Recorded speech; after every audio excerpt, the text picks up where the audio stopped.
en una noche oscura y silenciosa, en las afueras de una pequeña ciudad de Japón.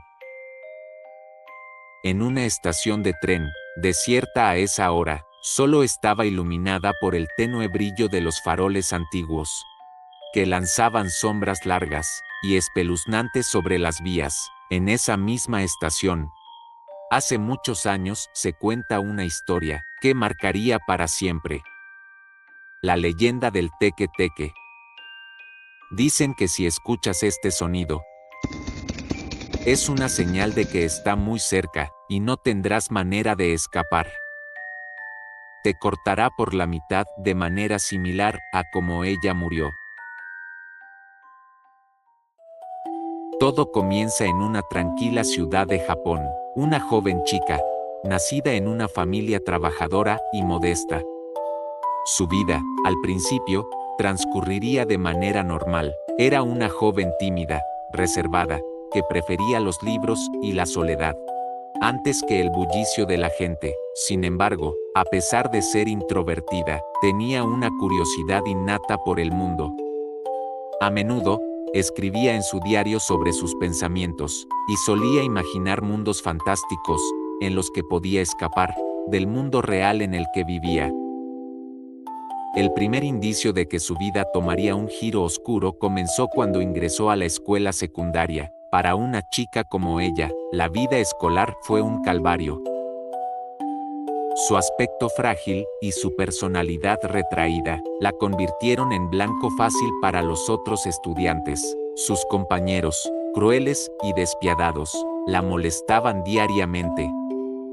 La llamaban extraña por su falta de amigos y su afición a estar sola. La situación empeoró con el tiempo, hasta que la joven comenzó a volverse cada vez más distante, tanto con sus compañeros como con sus padres.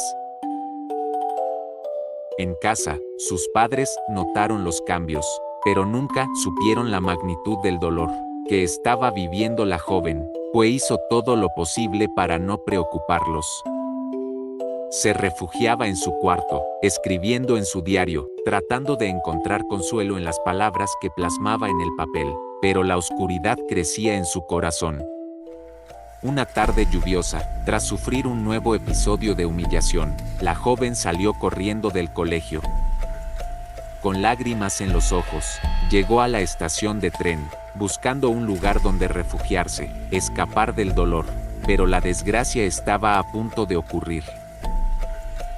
Sus compañeros, viéndola que esperaba el tren con la mirada perdida, y aprovecharon para acercarse sigilosamente por atrás, para colocarle un insecto en el hombro. Cuando la joven lo vio, comenzó a saltar para quitárselo. Y sin darse cuenta, acabó cayendo sobre la vía del tren, donde un veloz tren de alta velocidad, en ese preciso instante pasaba. Nadie escuchó sus gritos, ahogados por el rugido del tren, y la lluvia, y sus compañeros estaban tan ocupados riéndose de su broma, que no notaron que el tren se acercaba, y para cuando lo hicieron ya era demasiado tarde. La chica yacía en las vías del tren, con su cuerpo partido en dos, y su agonía quedó grabada en aquel lugar, para siempre.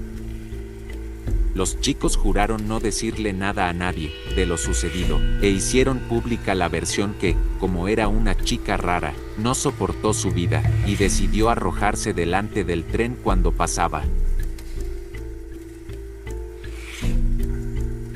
Pero una noche, la joven regresó por su venganza.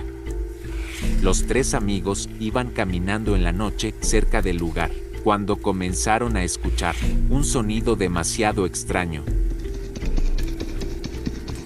que cada vez parecía estar más cerca. Cuando se dieron cuenta, allí estaba la chica sin piernas, mirándolos fijamente, arrastrando con las manos la mitad superior de su cuerpo, con uñas como garras, que con cada movimiento que hacía, su sonido era parecido al teque-teque.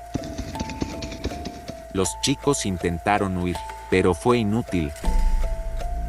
La ira y el dolor de la joven la habían transformado en un espíritu vengativo, y su misión era clara: buscar venganza. Si alguien tenía la desgracia de toparse con ella, no saldría con vida. Y eso fue lo que le sucedió: los cortó por la mitad, con una guadaña, y de esa forma, dejarlos en las mismas condiciones que ella. El dolor acumulado por años de rechazo, humillación y soledad había alimentado un odio que su espíritu no pudo dejar atrás al morir. La joven no podía encontrar la paz. Se había convertido en el teque-teque, el símbolo de una vida rota, de una joven que nunca tuvo la oportunidad de sanar sus heridas. Desde entonces, su espíritu ronda las estaciones de tren, en busca de nuevas víctimas, para satisfacer su necesidad de venganza. Así que si alguna vez te encuentras en una estación esperando el tren de noche, andate con cuidado. Porque si escuchas el sonido del teque-teque, ya será demasiado tarde. No importa lo rápido que corras, ella siempre será más veloz.